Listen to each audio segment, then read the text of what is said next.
So let's start. It's 10:02. So welcome again.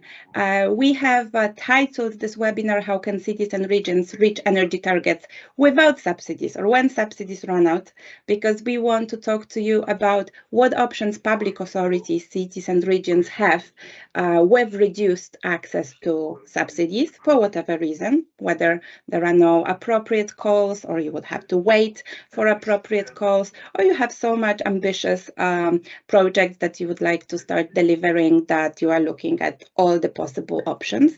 And there are quite many options. We will talk you through those.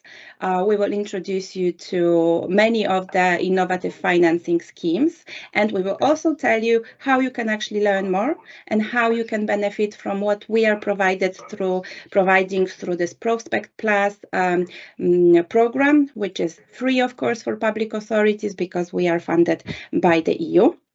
So this is something you will learn towards the end of today's meeting. Please do stay, because that will be a very important part if you are interested how to benefit. But we are also very happy that we have been joined by the representative of the European Commission, DG Energy. Georg is somewhere there, and at the very beginning, he will set the scene and explain why it's actually so important to start looking at various financing options, not wait for subsidies, but really, given the very ambitious and very important climate and energy targets, we need to start considering everything that's out there and benefit from all of the programs and initiatives that have been already in place or are being planned to support cities, regions, various public authorities, energy agencies, to learn how to do it, to start doing it as soon as possible in order not to miss the targets and face the consequences, both the practical consequences of missing targets, but also the main consequences of not being ready for climate change, not addressing climate change in terms of mitigation, and not adapting to climate change, because we see everything is already happening. If you have any questions, please do write them in the chat. We will have time to ask questions directly to all our participants. Anka is also there, Anka from Energy Cities, who will talk you through all the practicalities of how to learn more about innovative financing. So please do write your questions. Our Prospect team will answer some of them directly in the chat. I can see Diana, who is our communication lead, and she already knows a lot, so some of the answers will be straightforward. And if you would like to enter the discussion, ask more questions, we will have time afterwards. I think we can also have a few minutes for direct questions to Georg, in case there would be some, because we don't want to take too much of his time and he might not be joining the whole event, unless it's so fascinating that he would stay with us. Right, the meeting is being recorded. In case you do not want your face to be shown on YouTube, then please do switch off your cameras, but it's always very nice to see you, so please also keep them on. I will stop sharing the title slide, if I manage to do that.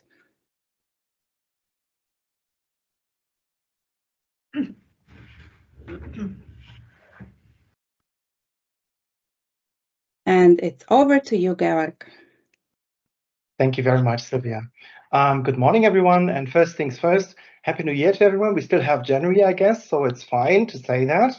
It's a little rule of thumb I learned, that January is still fine to say. So yeah, welcome to this webinar. I'm very pleased to be here because I think cities and towns are really important. But let's have a look at the actual challenges first. So if you look at the problem or challenge setting in Europe and also worldwide, we should possibly start with the EU Green Deal. The EU Green Deal is Europe's or the EU's framework for becoming by 2050 climate neutral. So the first climate neutral continent in the world, in fact. So quite an ambitious goal, and setting the scene pretty much for everything, as we know. The second thing, which is now complete, is the Fit for 55 package, setting also a lot of ambitious targets already by 2030. We are talking about cutting greenhouse gas emissions by at least 55%. Then we have, alongside a number of revisions, a number of updated legal frameworks, we have a new renewable energy directive asking for ideally 45% of renewables by 2030. We have the Energy Efficiency Directive looking at 11.7% of energy consumption reduction by 2030. And then energy saving increase of annual energy savings by 1.9% from 2028 onwards. We have the Energy Performance of Buildings Directive, which is also extremely important. You might know that 40% of the EU's energy consumption is coming from buildings, and it also represents 80% of the energy consumption by citizens. Last but not least, there is this somewhat threatening, some people do really perceive that as a bit of a huge challenge, coming the heating and cooling plans for cities above 45,000 inhabitants, which essentially means that many cities which also do not really manage to take part in European funding activities are now subject to these plans, putting a lot of ambition, a lot of challenges on their shoulders. Now, and last but not least, of course, most recently we had COP28, meaning that we now look into tripling installed capacity of renewable energy worldwide and doubling the rate of global energy efficiency measures. And that is already on top of what I just introduced to a quite huge challenge. Now, you might think this is all not solvable and too much to handle. I think the ambition is great, the ambition is good, and there's nothing wrong with the ambition, but then we of course need to also think, how can this be implemented in cities? Now, coming to cities and towns. Cities and towns, people living in cities in the EU currently make for roughly 75% of the EU's population. Now, you might know this argument because it's popping up every time, but it's also true. I mean, it's simply true, and it should be repeated every time. Of this 75% urban population, we can say that 70% of that exact population lives in cities below 100,000 inhabitants, roughly, which makes the case for exactly these cities and towns, showing very clearly that the vast majority, actually, of cities and towns are not able necessarily to take part in European funding support actions. Not saying they should not try, but still, there is a bit of a challenge. We had a few initiatives in place in the past few months and years. I want to mention the Covenant of Mayors. You might have been aware of the Covenant of Mayors energy savings sprint. And that actually showed very clearly that cities do want to participate, that cities have something to say, and also have something to show at the time of crisis. And that's not only the COVID crisis. You know that cities have been, the local level, has been always at the front line of events, be it COVID, be it now the energy crisis, or be it any other event induced by climate change, floods, heat waves, and so on, you know, all that. Now, when we look into that, it also seems clear that funding is not going to solve the problem entirely. So what we really need to think about is, how can we put cities and towns and their respective administrations and the citizens in a position that they truly understand the challenge and that they can go about the challenge in a different way. I tend to always say it's a more business-related way of doing things, so that cities do lean out of their sort of administrative window and look a bit at how, for example, companies do that, or how other cities can possibly perform these things without necessarily looking for funding. And this brings us to the huge potential of financing. And today, I have to say, it's really not exhaustive, but I want to introduce two initiatives in this respect.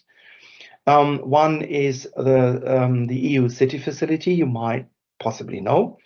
The EU City Facility provides a small grant, but with a very clear-cut purpose, namely to develop an investment plan. So it's actually to help yourself. And this is also being picked up by the second initiative I want to mention. This is the Smart Cities Marketplace. We have already some successful collaborations with the EU City Facility, meaning that the investment plans being prepared in the frame of the EU City Facility are being picked up by the Smart Cities Marketplace and matched with financing by the investors in the investor network of the marketplace. Now, you might think, well, that's all stories and give us some evidence. Well, here it is. We have so far matched roughly 130 projects at a magnitude of now nearly 670 million euro with private financing. So you see the concept works. And we are looking into strengthening that approach even further. I want to mention at this stage the Covenant of Mayors. You might know about the concept of SECAPs, Sustainable Energy and Climate Action Plans. This is actually where cities, signatories to the covenant, summarize and explain their climate and energy actions. And what we are now doing is actually we try to systematically look into these SECAPs and try to find the actual investment potential. That is, we really try matching not all actions, but some selected actions of these SECAPs with private financing. Same goes also for the so-called cities mission. You might have heard about the Horizon Europe mission for climate neutral and smart cities. As a matter of fact, 94% of these cities being selected for the mission are Covenant of Mayors signatories. So that makes me personally very happy, of course. But we are now also looking into these so-called mission label cities. You might have heard that some of these cities have received a so-called mission label. That means they have an approved or verified so-called climate city contract. The climate city contract is, if you want, an extended version of the SECAP, to put it very, very simply, because it comes with a full investment plan, a full technical plan, and so on. And this is the second pillar we are looking into, how we can possibly fast track the investments in these specific cities. So you see, it's just a little bit. I'm going to suggest here, of course, as you see, it's not the entire catalog of things, but this gives you a bit of a flavor that beyond funding, we're also trying really to get in touch with the cities and to help them in practical terms to get their act together, if you want, and to really go for financing and implementing the Green Deal on local level, because that's where the EU Green Deal will succeed or fail at the local level. And this is it from my end for now. Thank you very much for listening, and I hope that this little bit from my end was a bit inspiring. And also feel free to ask questions. I will stick around in this webinar, but I will possibly not show my face. But if there is a question for me, Sylvia can, of course, call me in, and then I'll try to answer the question. Thank you very much.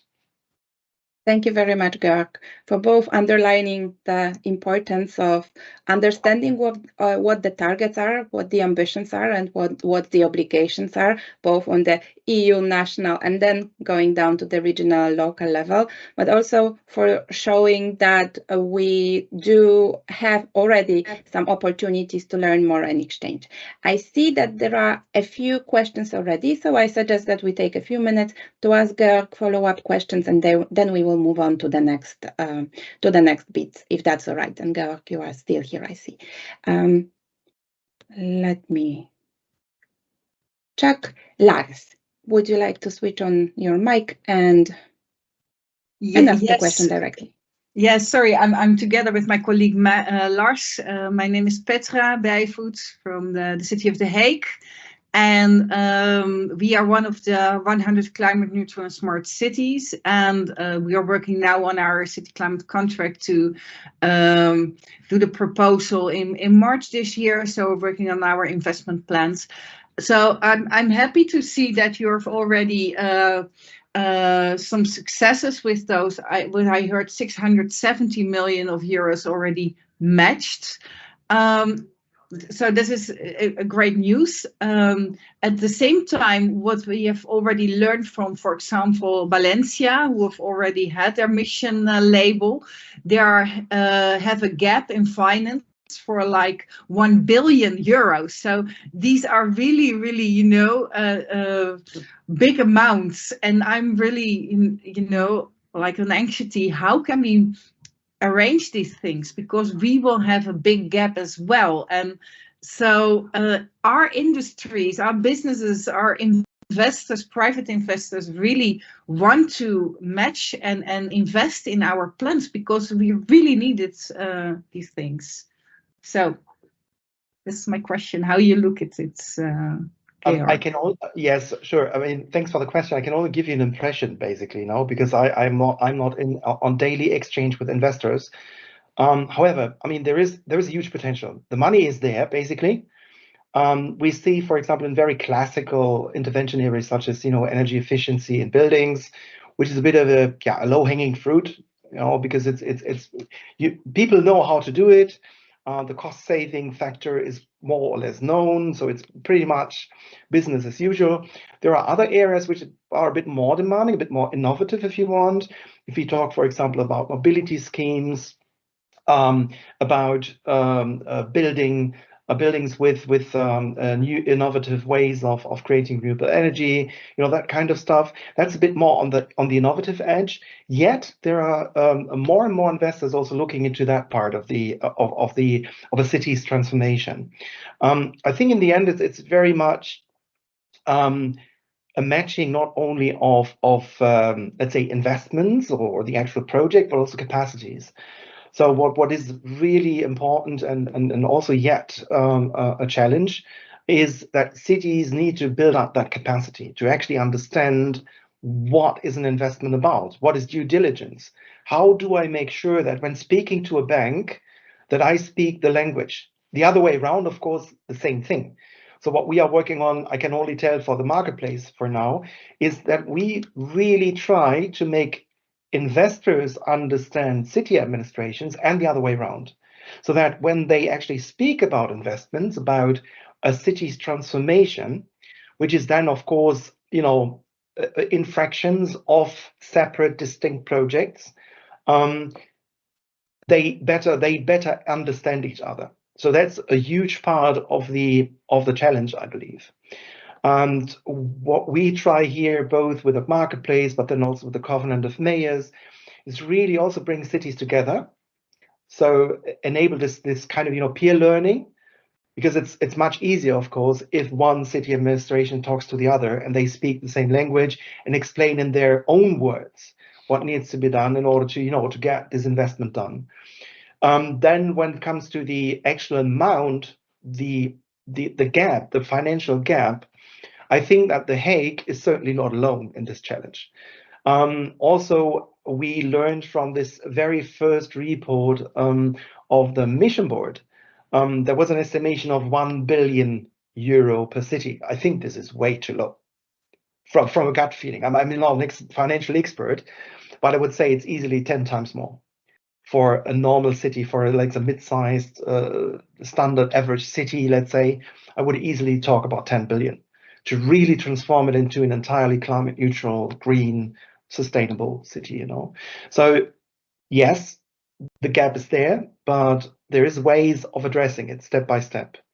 And I would also want to reassure you a bit, or give you a bit of a, how can I say, a bit of inspiration that you do not need to build that in one day.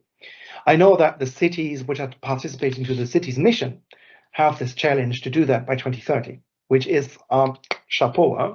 If you manage to do that, fantastic. No, really, I mean, this is amazing. If the city is managed by 2030 to get to climate neutrality, I mean, this is absolutely amazing.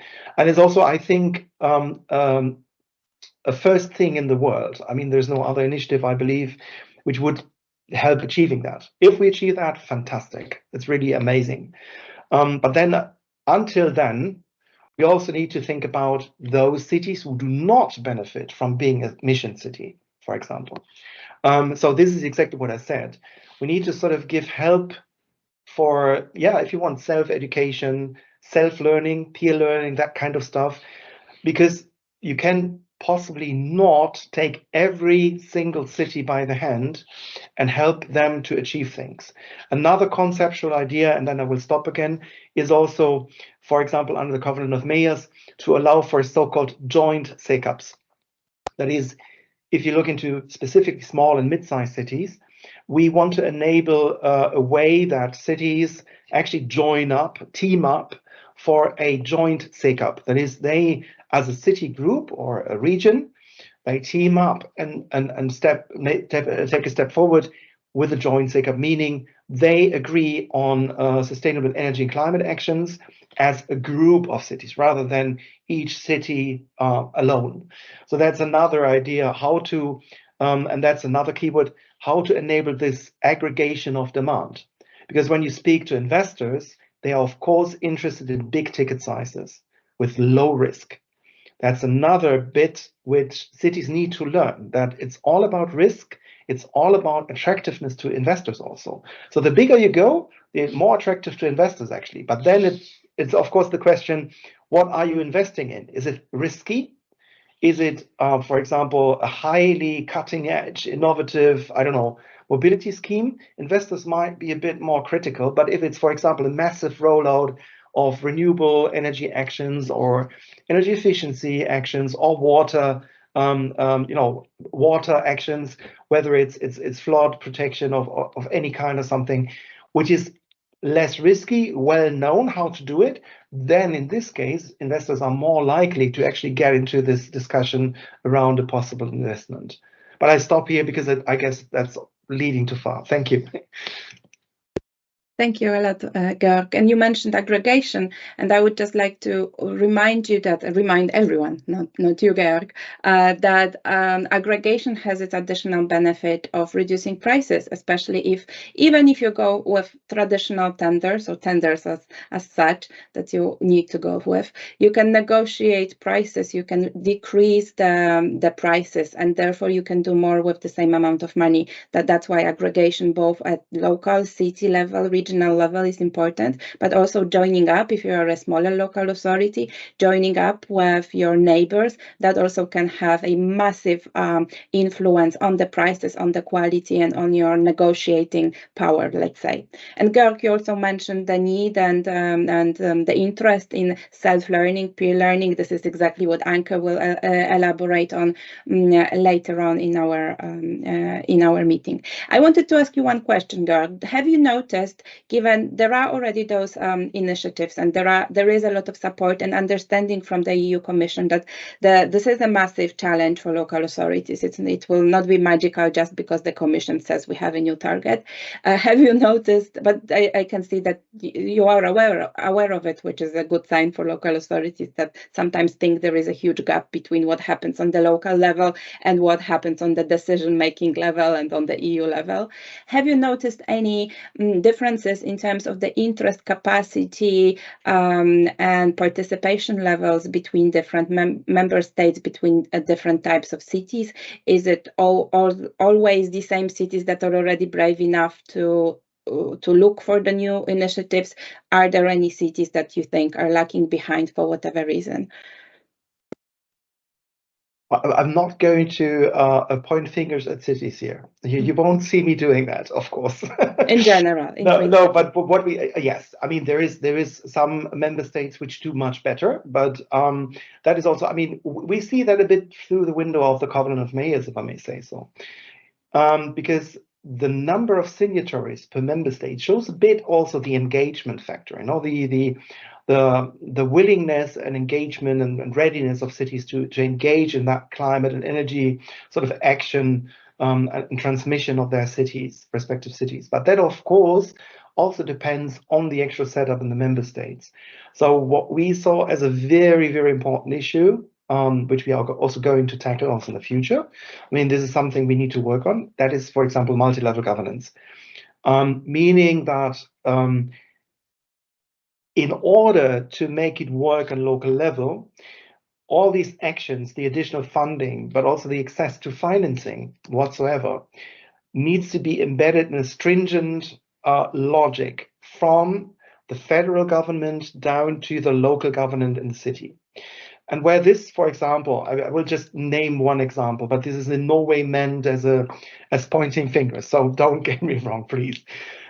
This is, for example, Italy. We see that in Italy, which is one of the examples, we have obviously very well working setup on regional, member state, and then also local level, which allows for example, also the structural funds finding the way into local actions. And this is not necessarily the case in all member states. And that also has to do that some member states also do take this multi-level governance very seriously in order to make it work on all levels. And others do not. They do perceive this as an additional burden. Whereas, of course, if you transfer or if you apply a stringent multi-level governance, it's actually win-win because you have this feedback from the lowest level. So it's a really democratic process also. You know what's going on in the very city administrations, and you can react. You can possibly not react as a federal government to each and every nitty-gritty thing, but you get the trends. You understand better what is needed, where are the gaps, generally speaking. So we see that very much as a great tool. Yeah, and then of course there seems to be still a bit of a gap when it comes to green transition in the eastern parts of Europe. While this is of course not a judgment from my end, it is just an observation. And that, let's say, towards mid and southern Europe, it seems to work a bit better when it comes to innovation, to transition towards green. And then the Scandinavians are also obviously also very, very, yeah, top notch, very, very much ahead. There is cities such as, Malmö, I don't know, Gothenburg and some others, Copenhagen possibly, which are really, trailblazers in a way. But that is not in a way meant that, for example, in the Netherlands, we don't have these cities. Huh? We have The Hague here as a guest. I know personally about Eindhoven, I know about Amsterdam, and some other cities, Utrecht, for example, very, very advanced, very innovative. And there is a couple of cities everywhere in Europe which kind of, lead in a way. But let's say the mass rollout of these ideas still lacks in certain regions in Europe. That's true, yes. Thank you, Georg. And the initiative that you have been mentioning a lot, because there is a lot of potential of the Smart Cities Marketplace.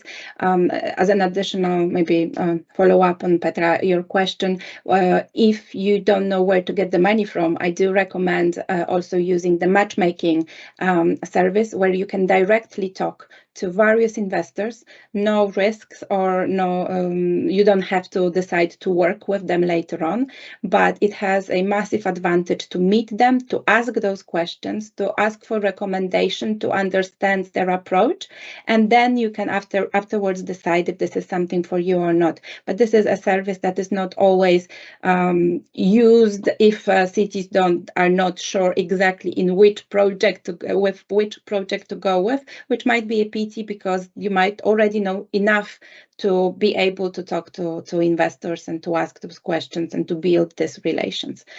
Right. Yeah, as said, sorry, just to add, this is of course at the moment in the making.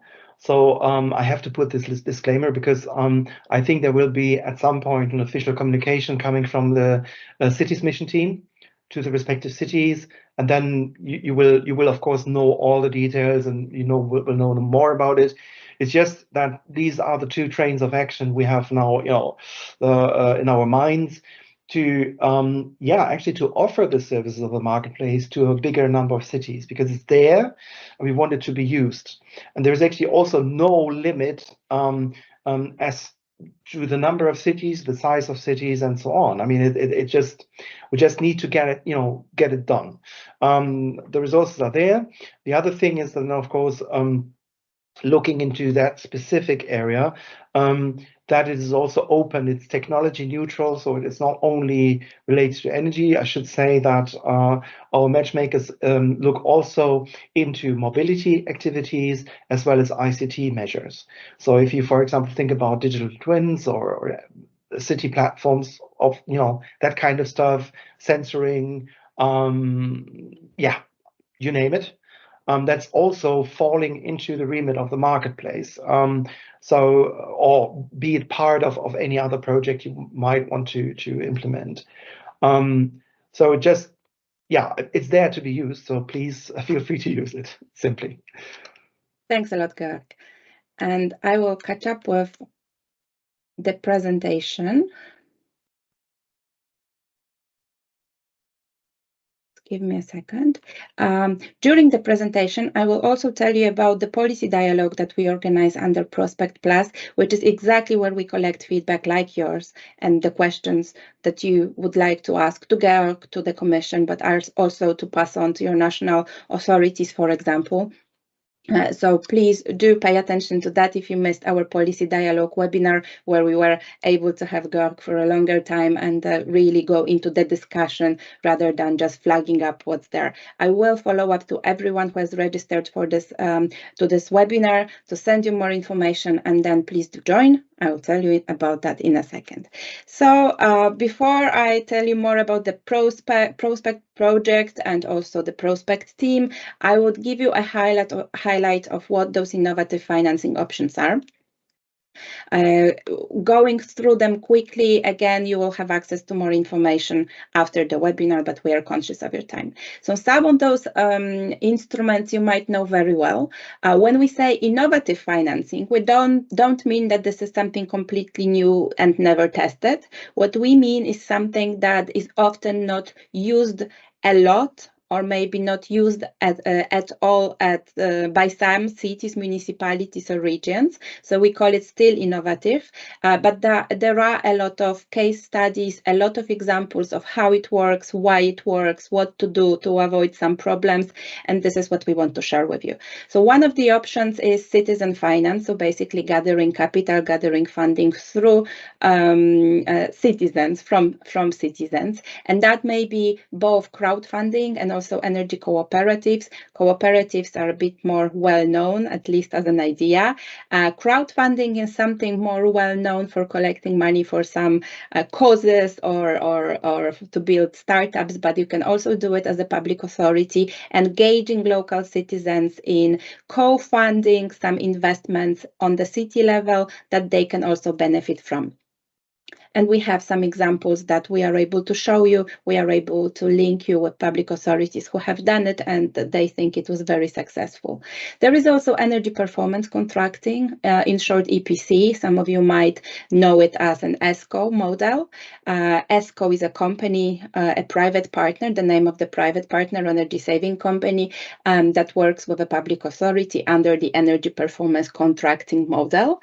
And this basically means that you do not need to look for subsidies, and you don't need to motivate your engage your cities or municipal budget.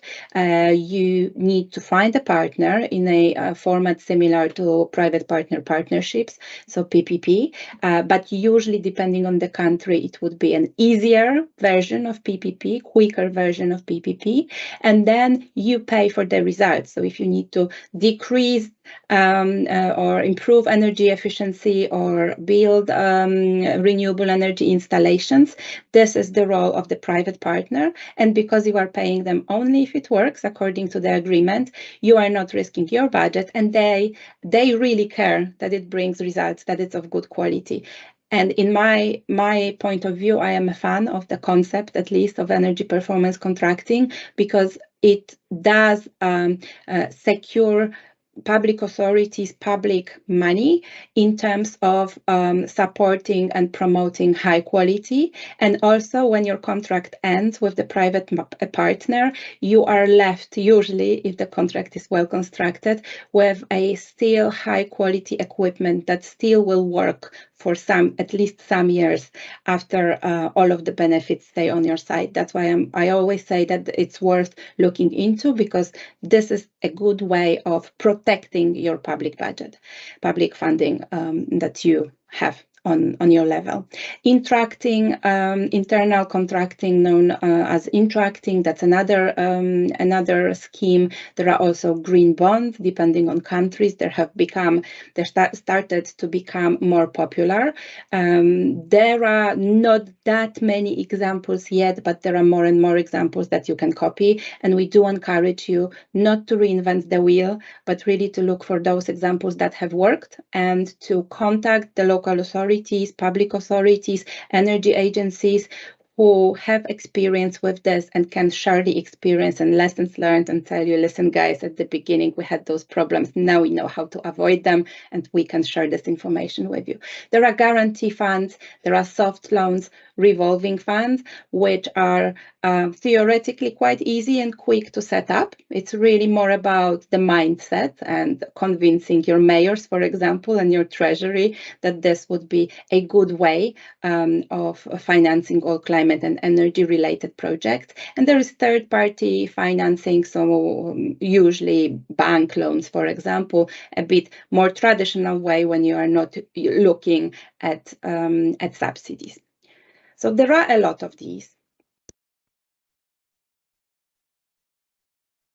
And now how to choose the right one. It is very important that knowing that there are a lot of options, you also know that there are some legal regulatory differences across Europe. Depending on your country, there might be different regulations. Some of them might already be great and really promote at least some of these instruments. Some of them might be not that adapted yet, but there are ways around it as well. So it's important to know the setup, to know if it has been used in your country, look for examples. If there are any cities that have already used these, then that's more optimistic. Normally, if they did that, it's possible under your local law.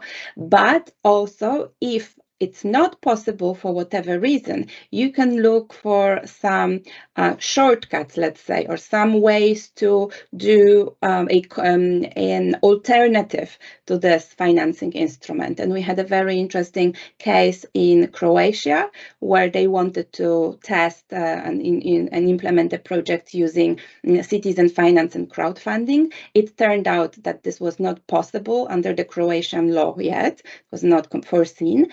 But the municipality managed to find a different way. They managed to call it microloans, and that was possible. So in the end, it was almost the same. It was lacking some aspects, like, for example, a platform that you would need to build, etc. But they found a way and it worked. So don't get discouraged if you see that the law is not yet optimal. And also, the more you get interested in this as local authorities, as public authorities, the more signal you send to your national authorities that there is potential and there is always potential to update the regulations and to make them more suitable for your needs. That's why voicing your needs is very important. And learn from other case studies, learn from other cities.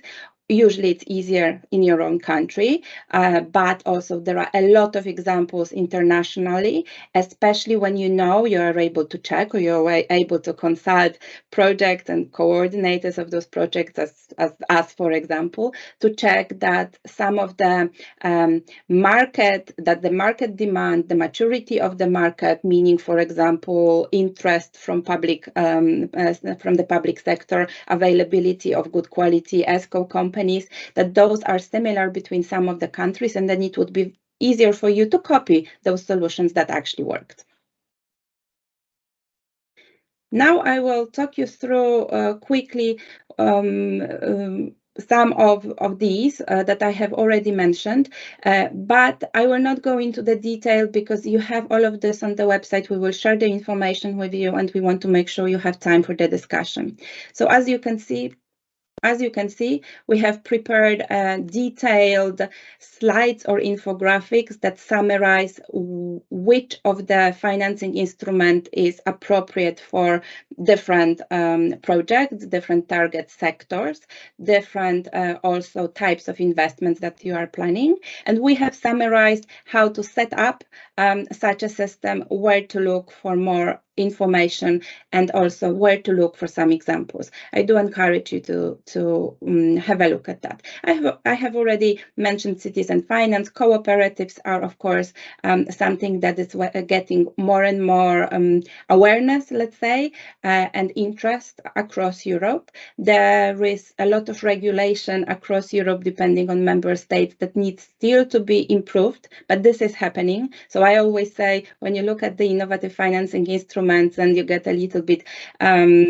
pessimistic because you think that in your country it's not possible, this really can change quite quickly. And we see it in different countries, that something that looked pretty gloomy 2 years ago, now is blooming because there was interest on local level, and there began also interest on national level. And Diana has shared a link to this infographics. We will also share the presentation, and you can get back to us in case you are interested in some of them and you want to learn from local authorities who already have the experience. We have also covered crowdfunding. We have also covered energy performance contracting, which I have already mentioned.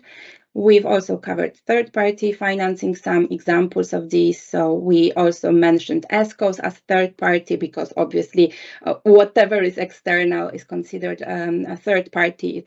It's a big bag, let's say, with different options, and you can see what would be the schemes and the ways you can plan working within or with those options. We have also described the principles of creating green bonds and issuing green bonds, something again that has a lot of potential, and there is more interest from various investors in this. However, green bonds require capacity, understanding on the city level, meaning the legal implications of setting up schemes like this. So again, it's very important to look for what's already there, and there are a lot of examples, a lot of possibilities to connect both with public authorities, but also with investors, and basically ask them questions. What are soft loans? Probably you are all aware with soft loans. Again, you have a short infographic here. We also have some additional handbooks on the website that you can go through, and this I will also share. What are guarantee funds? Again, you can read here both how to set it up, what is the principle, what are the roles of particular partners within the financing scheme, but also you can check some of the examples. There are even more. You can find some interesting examples and case studies also on websites of, for example, the European Investment Bank, which provides support to cities, which is co-funded or actually funded through the European Commission. And there you can find a database of projects that have been supported through this scheme, which is basically a free advisory service.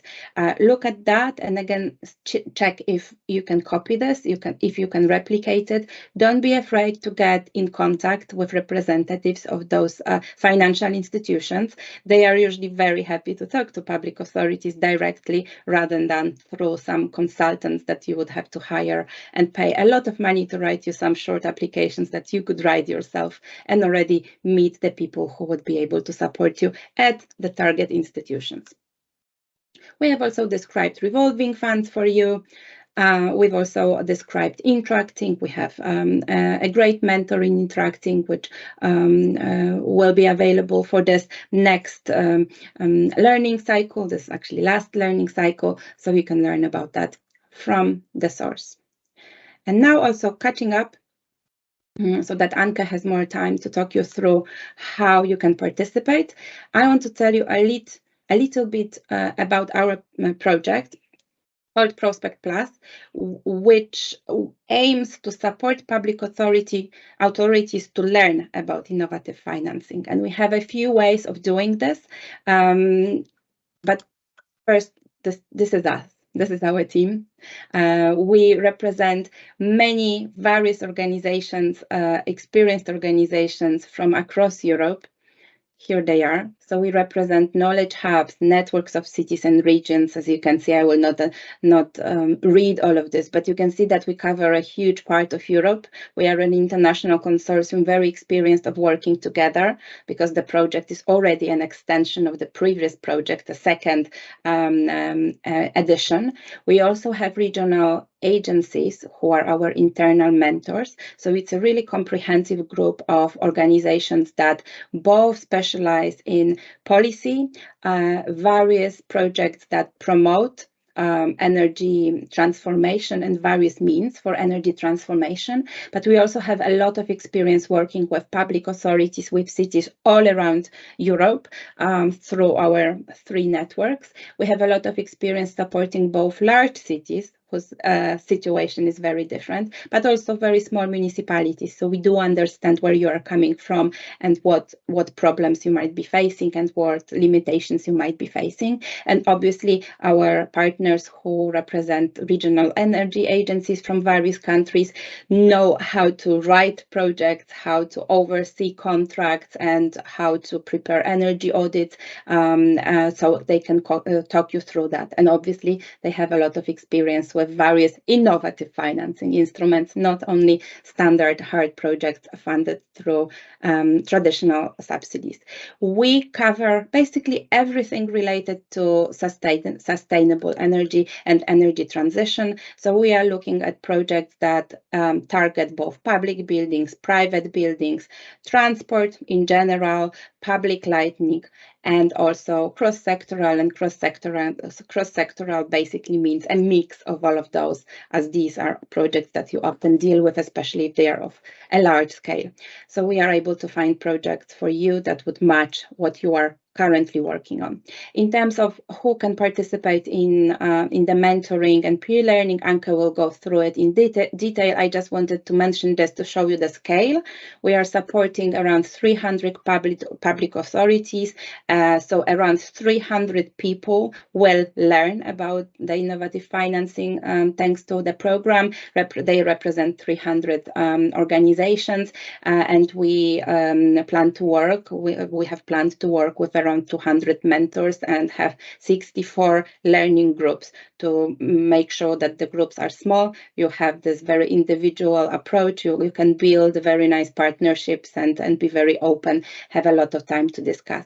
So in terms of that, for this program, eligible beneficiaries are local authorities, regional authorities, municipal energy agencies, public authorities as such. So basically the broad public authorities category, but this is not the only types of beneficiaries we support, because we also have some components, some activities that are directed towards everyone who is interested. This webinar is just a small example of that, but we organize events and various support activities for everyone who is interested in these.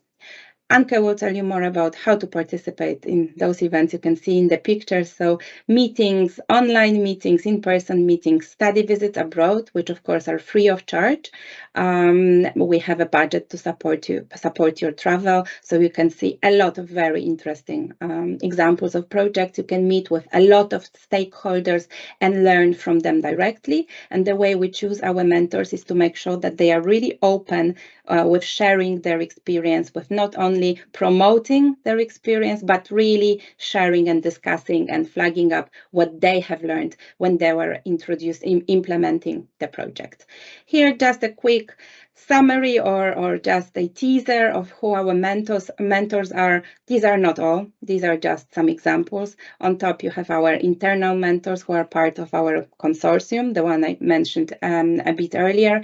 On the bottom, you have some of our external mentors who applied and joined and shared their experience and promoted their project. But also what they say is that they also learn from the mentees, because it's never a one direction contact. It's always a proper discussion where all participants can learn from one another.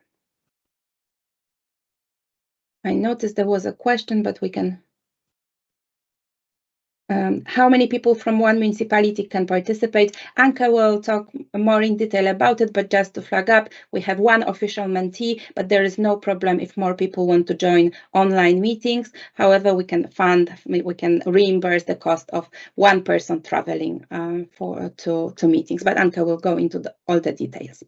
Here you can also see that we have prepared a lot of materials for everyone, open source. You can find them on our website, and this is how you can learn more about the various types of projects and how to use the innovative financing for those projects. Please do go through them. There is a lot of knowledge about them. You can always get back to us and ask us additional questions, and this will be very useful if you would like to join the mentoring program, our capacity building program, but you are not sure which of your projects would be most interesting for this learning program or which of the innovative financing instrument would be the most interesting. Do have a quick look, and this way you could decide how you will benefit most.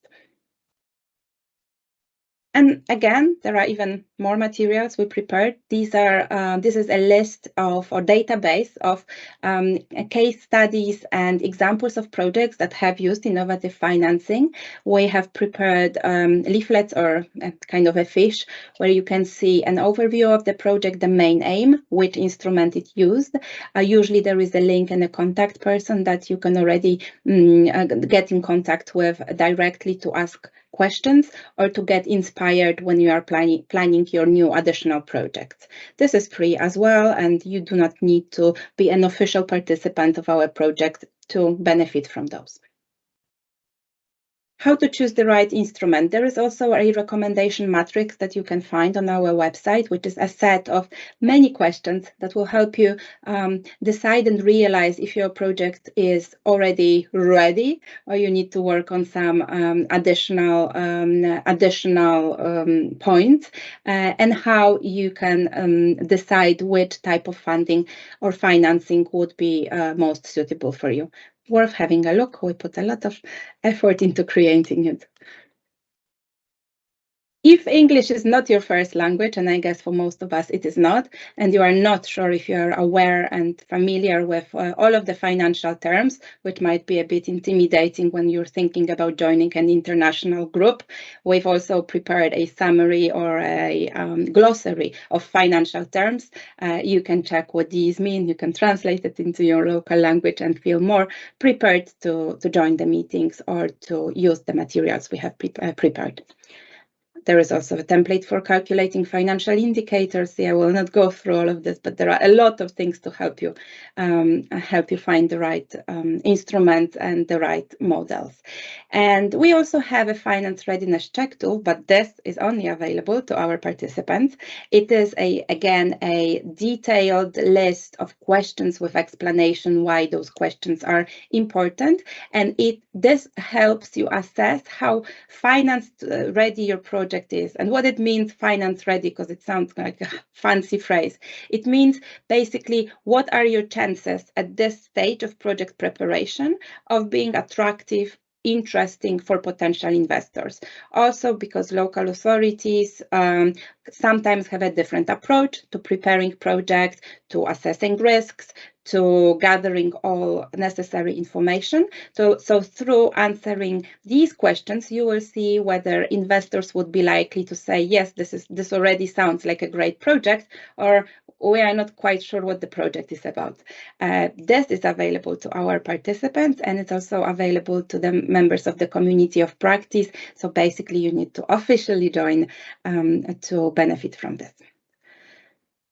And again, for everyone, our participants, but also everyone who is interested, we have set up a community of practice where you can find additional information, where you can also talk to each other. You can share information about your project, about your experience. You can also advertise that you're looking for some partners. You can check some additional information, and this is a collaboration space that's available only to the community of practice members. There is no application process. There's just a registration process. Then you get a login if you are a representative of public authorities.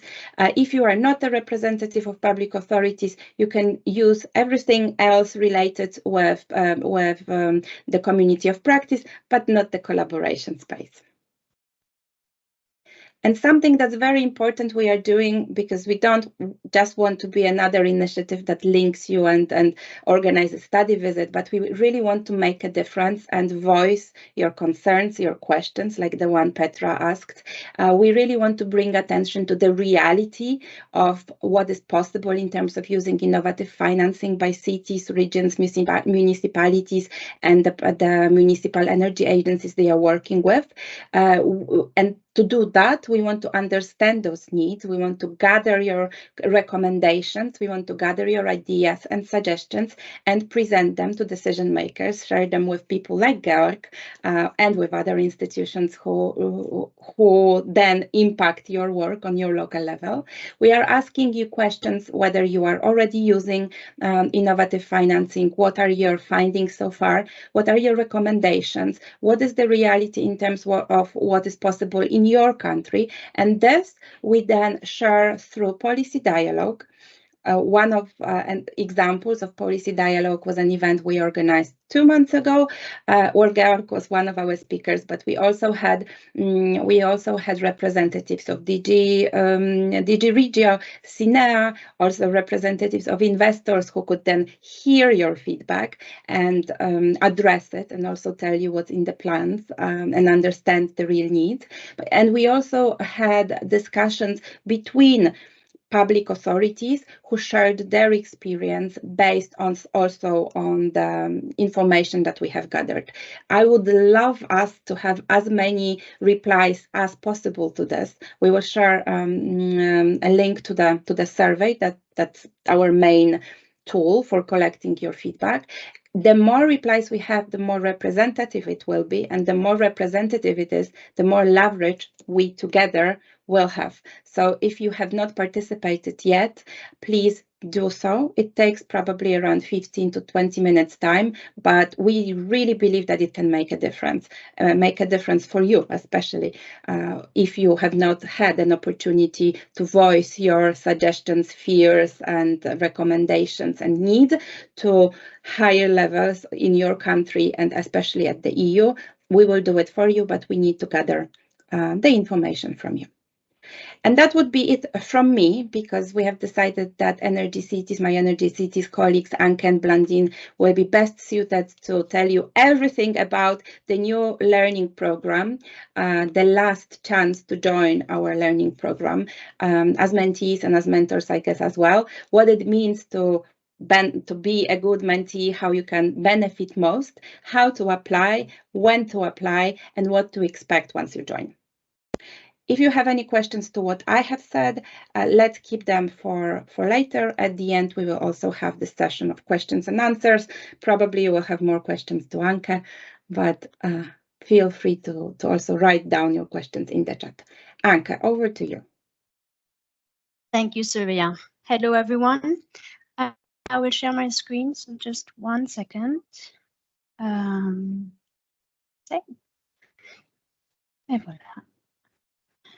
There you go. I will. 1 second. Yes, you can see it well. Yes. Okay, great. Thank you. So yeah, welcome to everyone also from my side. Yeah, you asked already a lot of questions in the chat on how you can participate to the program. So I think this is now the time where you will learn how you can participate to the program.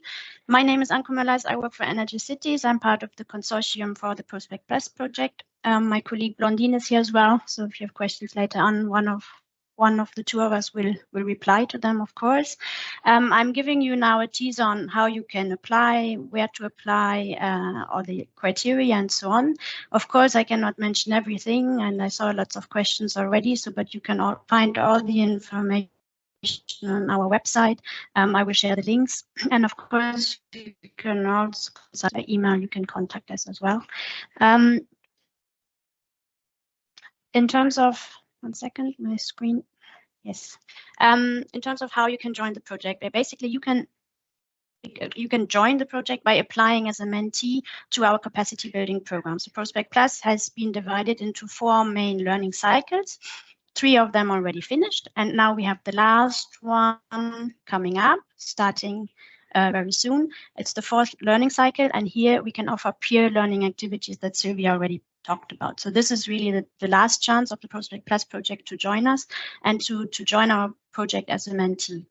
We have different types of peer mentoring and peer learning, basically. The first one is a peer mentoring offer where we only put 1 mentor. So you saw the mentors previously, with 1 mentee. So that would be one of you, to really have a one-to-one learning where you can really go in depth about a topic, about an innovative financing scheme, and learn from each other and really have a very, profound discussions on this.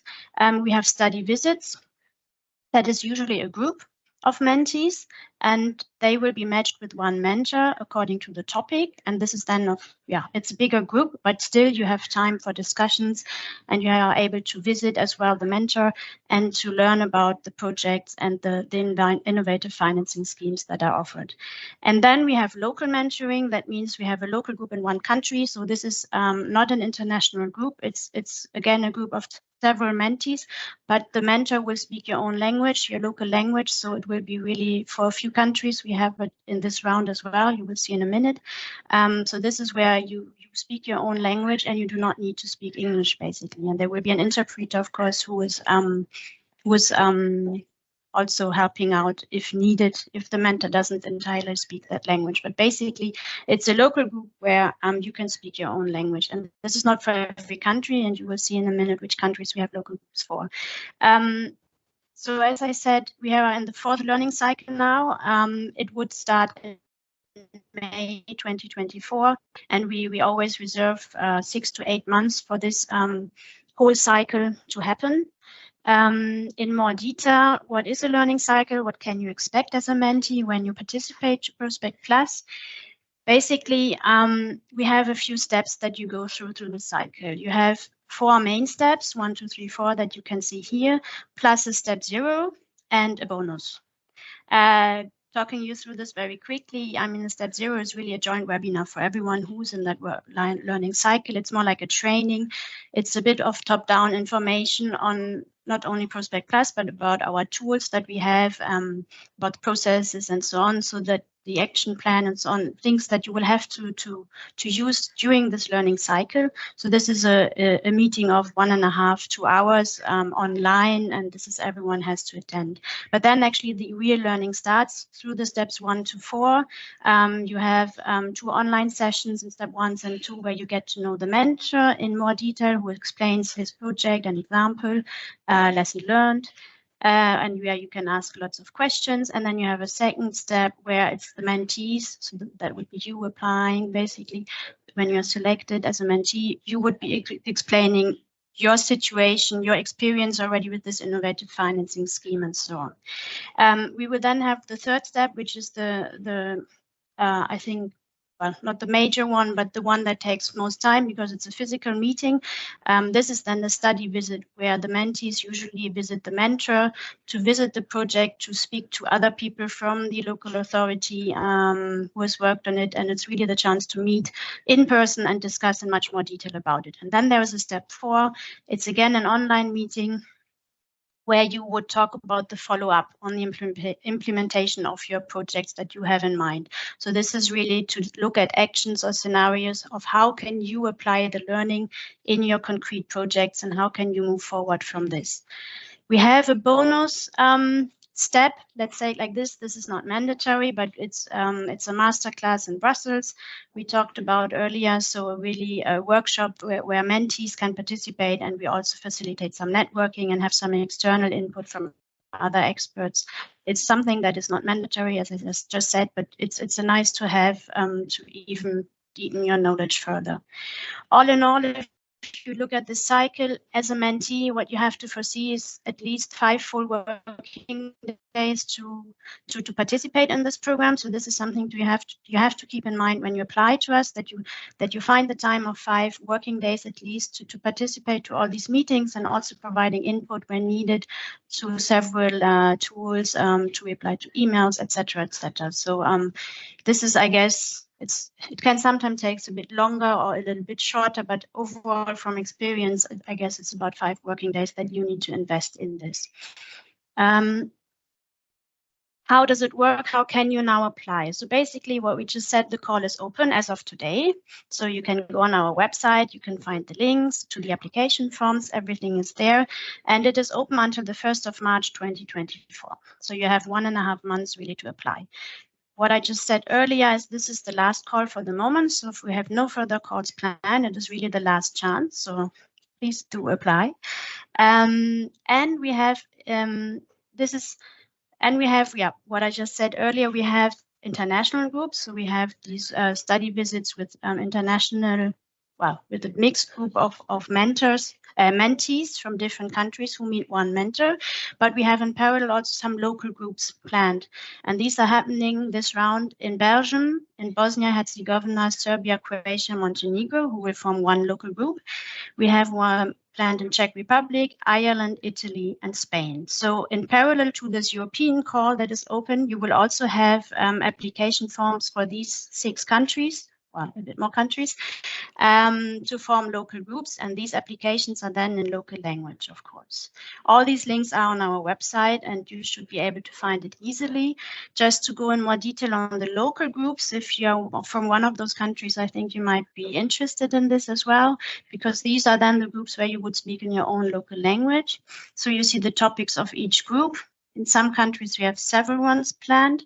So for Belgium, we are working on interacting as a financing scheme. In the local group of Bosnia-Herzegovina, Serbia, Croatia, Montenegro, the topic is on energy performance contracting. Czech Republic is focused on energy communities. Ireland is on one-stop shops for home renovations and on setting up and growing an energy agency. In Spain, we have 3 local groups planned on local incentives for e-mobility, one on local level, one more on regional, and one on national level.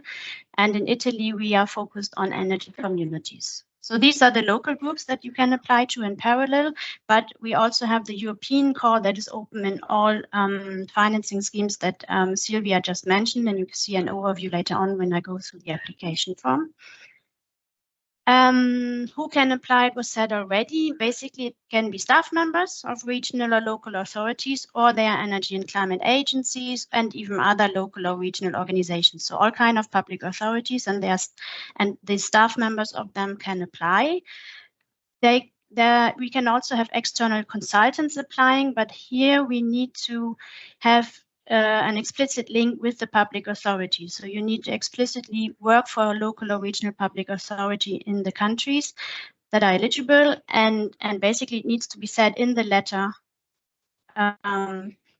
by the mayor that this external consultant is working for them on a specific project or a specific theme or under whatever framework it is.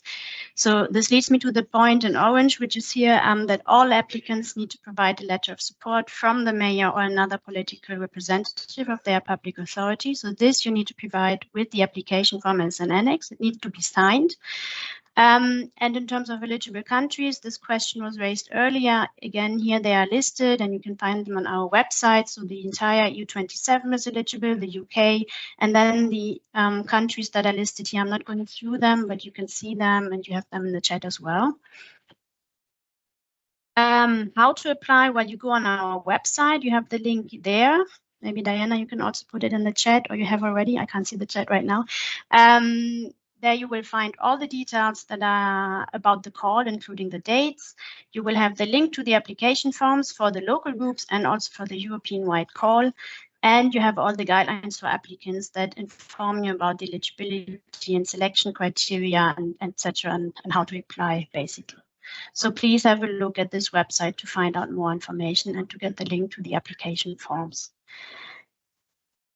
About the application form, briefly, we have 4 main sections. So there's the first part where you describe your organization. So who is it, where is it located, which city, etc. And you have to also include information about you as an applicant. And when I say you as an applicant, it's not the organization, it is really you, the person, so the staff member working for the public authority. So we need your contact details, we need your professional experience, in a brief description, of course, and your personal motivation why you want to apply to this program. What is important to know is that if you apply as the applicant, you will be the mentee. So really put the name there, who will be the mentee later on in the groups. Because this is important. This person will be really our contact and who's involved in the program. Then there's a third section where you really talk about your interest in the learning opportunities. So which is your preferred financing scheme that you want to apply for. So you have a list of all the financing schemes and you tick the box of what you want to work on, what you are most interested. You have two choices. You have a preference 1 and preference 2. And then, according to that, you will describe the local project you have in mind. So when you apply, it's not just you don't want to know about one innovative financing scheme like Interacting or EPC, but you also have to have in mind a project in your local authority that you think could be useful and where you can apply this financing scheme. It doesn't need to be fixed in stone, but the more information you have, the better. So if you have information about this local project, please describe as much details as you have. It's important for us to understand what you are already experienced in, what your project looks like. Also then later to match you with a mentor, because when we match you with a mentor, we need to also we need to align the different interests and the different situations and experiences of the people. This is an extract from the application form that you can find online. So these are the financing schemes that you can select from in this learning cycle. They are all listed on the left, and then you just tick the box on the right. What is your preference 1 or preference 2? So you can choose up to 2 financing schemes that you want to apply for. There's a category Other. Of course, if you click this, then you will have the possibility to say if there's another financing scheme you would be interested in. We cannot guarantee you that this will be really covered because we also need a mentor for it. But if we see, for instance, for one topic that creates an interest in several municipalities, we had this before, then we could think about forming maybe another mentoring group on the specific topic if we find a mentor. But yeah, I mean, you have the possibility to choose this option. In terms of selection criteria, we look at the overall quality of the application. And here again, it's very important for you that you fill in the application form in each section and that you also describe as much as you can all the different sections with enough detail. You need to, we look at if you have clearly identified and described the challenges and learning needs in innovative financing. So this is the needs that you have to describe why you want to learn more about this financing scheme. And also we look if your described project is clearly identified, well detailed in one of these thematic areas that you can select from. We look also very thoroughly at the motivation level and the motivation in general that you mention for you personally to acquire new knowledge from an experienced peer. So there is a section where you explain why you want to participate. I mean, feel free really to detail precisely why you want to learn from this. This is really important for us to know how to really judge how motivated you are, if you have the time, if you are willing to travel, these kind of things. So yeah, be clear about your motivation. And then the fifth criteria is really we're looking at the ability to share the knowledge with other colleagues in your organization. So we do not want you to just participate to the program and then you leave and nothing happens. Of course, we want that this really goes into actions and that you will apply the knowledge learned and that you will even distribute it further with other colleagues. So again, there's sections where you can say, this is how we want to go on with it, how we want to maybe replicate it, and how you will share this information also in your organization so that others are aware of your learning that you acquire. What happens once you have submitted the application form, where we go through them, of course, according to the criteria I just mentioned. And then once you have been selected, we will match you with a mentor according to the innovative financing scheme that you have selected. So it's quite a complex process depending on the number of applications we get. But basically, we look at different criteria on how could you be best matched. If there's a really advanced project idea already with some, maybe perhaps already some experience, or really clear targets on how you want to implement this financing scheme, in some cases we will think about having a peer mentoring and match you only one mentor when we think it makes sense that two cities that are maybe similar or have similar challenges, they can be matched with one-to-one, then this would happen. If we think you are more suited for a group with several mentees, then again we are looking at the other applications as well. Which cities could fit with another city? Is there maybe a good mix of also countries, of types of organizations? We look at the population size as well of your cities, so that we don't mix a very huge city with a very tiny cities, but that there's kind of a balance, and that we really want to make sure that once you join this program and you join a group, that you get the most out of it. So we really are looking at different criteria so that we can define nice groups basically, and that match, of course, the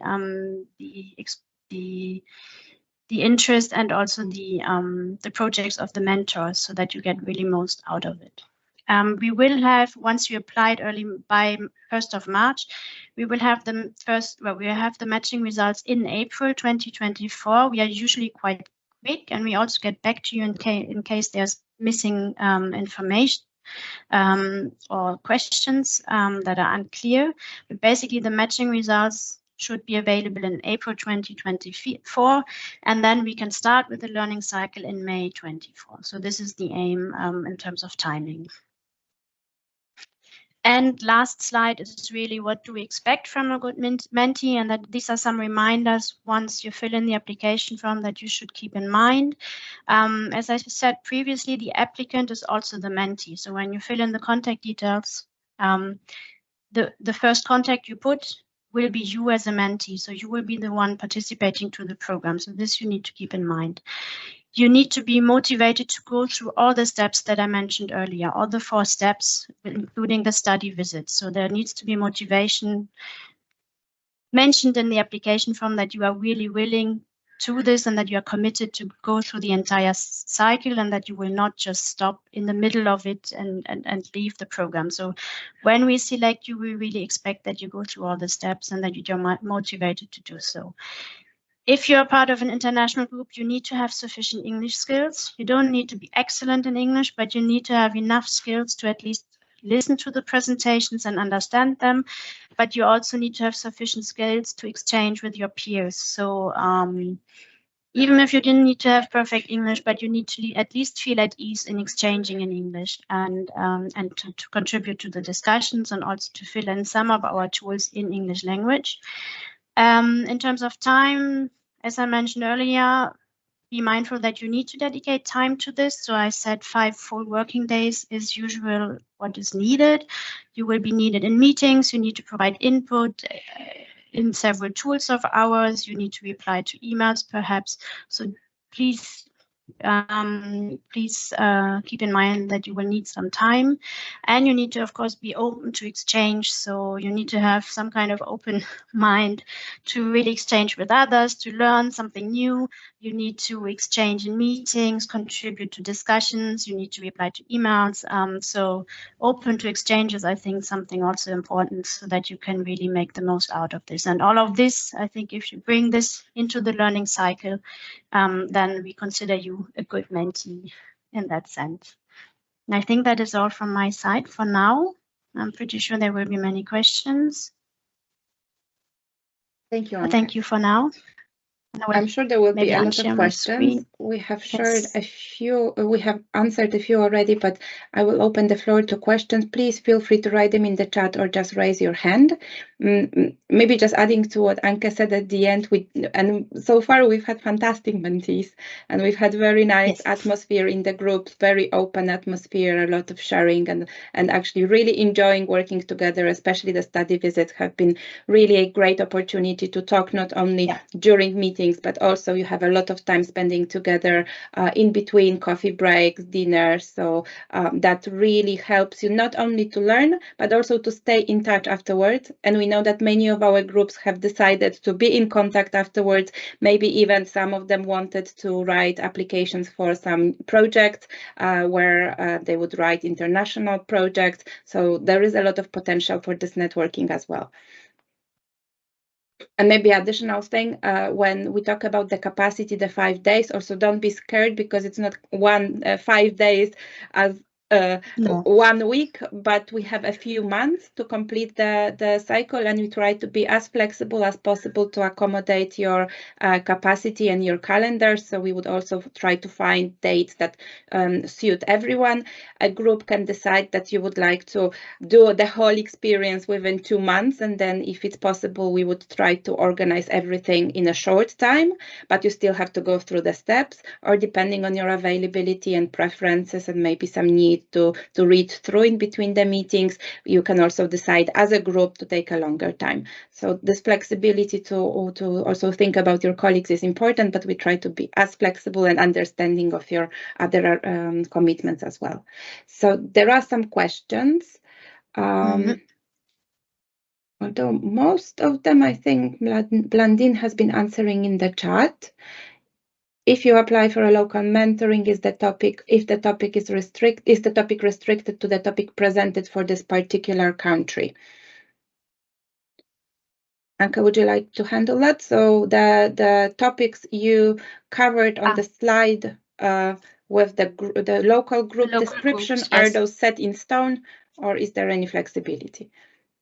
They are set in stone like this. I mean, this is what we agreed upon before, and that's where we have mentors for, local mentors. So yes, those are set in stone. Local groups are also a bit more difficult to organize, that's why. Absolutely, yeah. We have Christina who mentioned her project in a revolving fund.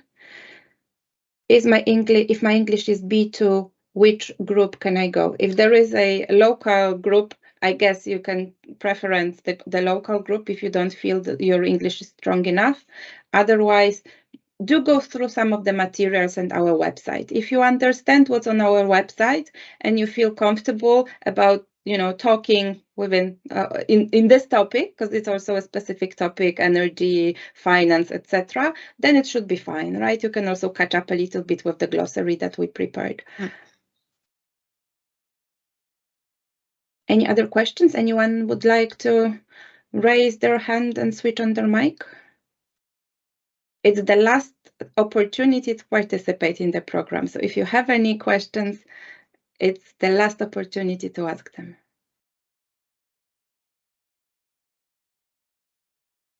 And you can see Blandine now. Blandine and Anke are in charge of making sure that you end up in the right group. The more information, as Anke said already, the more information you give us in the application form, the better you describe your needs, your doubts, etc., your project, the better chance you will be matched with the most appropriate mentors. We could also recommend that you have a look at the workbooks, the handbooks I mentioned.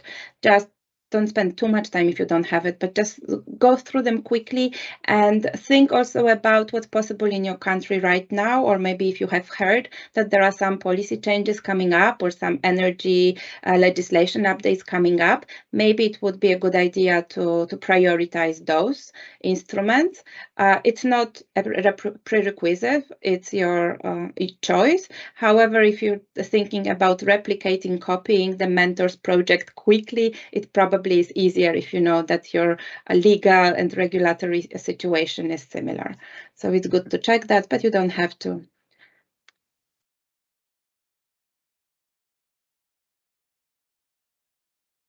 Okay, we have scheduled 6 more minutes. I can see Georg is still here, so maybe some additional closing questions to Georg.